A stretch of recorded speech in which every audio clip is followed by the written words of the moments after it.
তুমি কি জানো উম্মত, আমি 23টা বছর টানা তোর জন্য কেঁদেছিলাম উম্মত। আমি এমন কাঁদছি রে উম্মত তোদের জন্য। এশার নামাজের পরে দাঁড়াইছি, ফজরের আজান পর্যন্ত আমি আমার মালিকের কাছে তোদের জন্য, উম্মতের জন্য চোখের পানি ফেলে কাঁদছিলাম। আমার এত চোখের পানি তোর দিল গলাইতে পারলো না।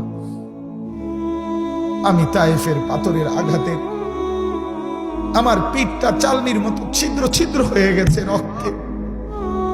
আমি বুকে পেটে 2টা পাথর বাঁধছি ক্ষুধার কষ্টে। আমি উহুদের দান শহীদ করা রক্তে উহুদের ময়দানে পড়েছিলাম বেহুশ হয়ে। আমার ঘরের চুলায় 3 মাস রান্নার জন্য কোনোদিন চুলায় আগুন জ্বলে নাই। আমার এত চোখের পানি, এত রক্ত, এত ক্ষুধার কষ্ট, কিছুই তোর মন গলাইতে পারলো না, তোরে সেজদা দিতে পারলো না। এটা আমার সামনে কি আনলা?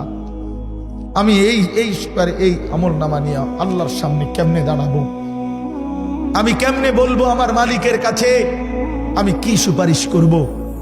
আমি কেমনে বলবো রব্বুল আলামিন এটা আমার শ্রেষ্ঠ নবীর শ্রেষ্ঠ উম্মতের আমলনামা,